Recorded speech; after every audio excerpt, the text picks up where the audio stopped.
Now, as we begin the campaign season ahead of fifth elections in November, Israeli Knesset parties locking in their policies and making last-minute changes to their rosters. Joining me with more is Yesh Atid Party Knesset member Moshe Tur-Paz.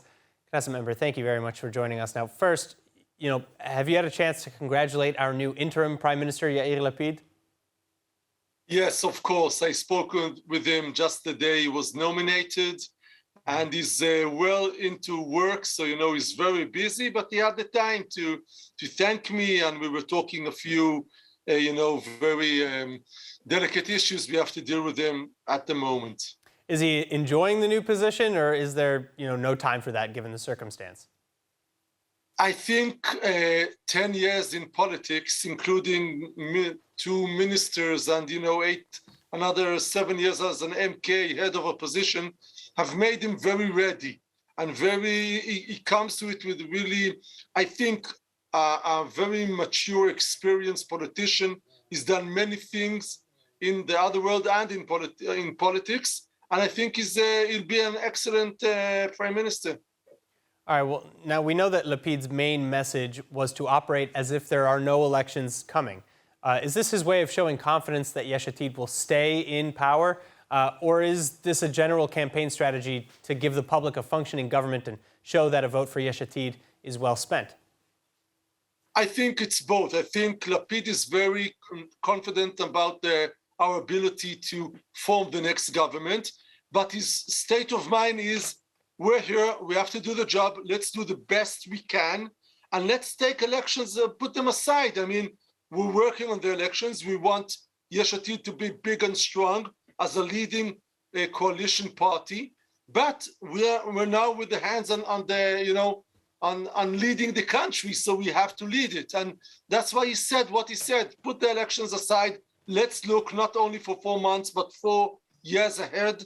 And I think that's the reason the ministers understood, the theme that he brought, getting into prime minister post immediately. What do you think are the biggest challenges that are maybe facing the interim coalition as it is between now and November? Look, I come from the Committee of Foreign Affairs and Security, and there's always security issues. I mean, Prime Minister has to deal, and not on an every day, every hour basis, with all kinds of challenges. And he's now the number one with the Minister of Defense, Benny Gantz, and he has to make decisions on an every hour basis. So that's the main thing.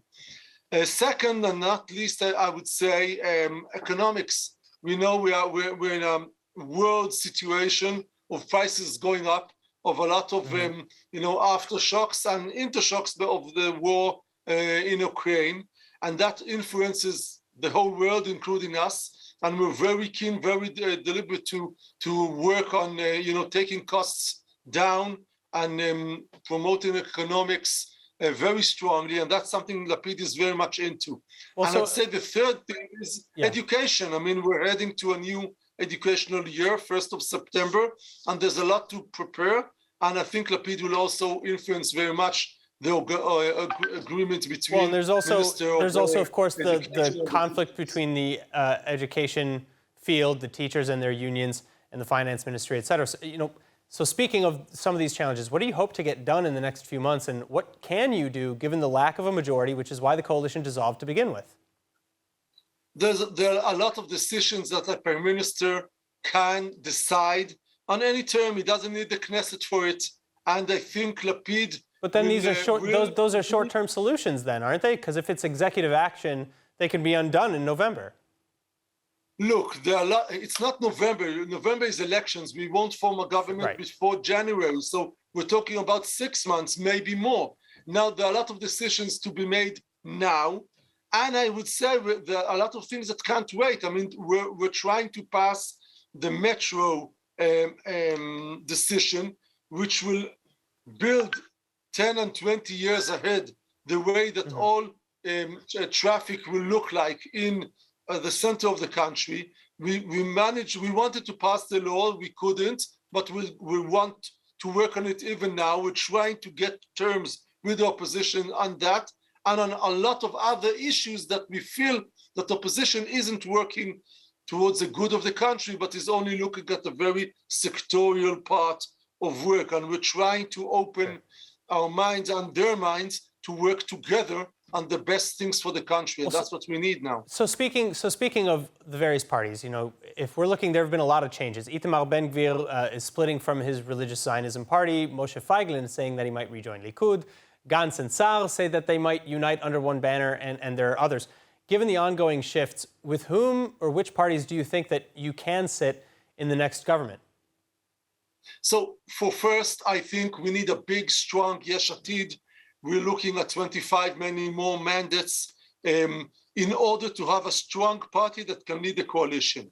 Secondly, look, I think all parties could be part of our coalition, except for the right wing, what they call Tzionut Datit. I call it extreme Datit, Kitzoniyut Datit, and the Meshutefet of the Arabs, which won't be in our coalition, but all the rest could be partners. We want to form a strong and very, wide government in order to have another 4 years together. Right. And I think the country needs a strong government led by Yesh Atid. So that's our main argue. We need a strong Yesh Atid and a wide coalition with us.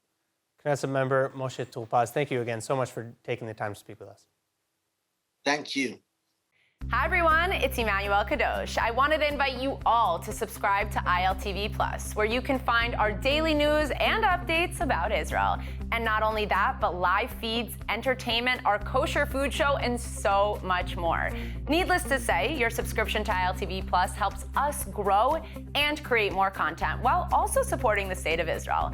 Our app is available on all platforms and devices, so I'll see you guys there.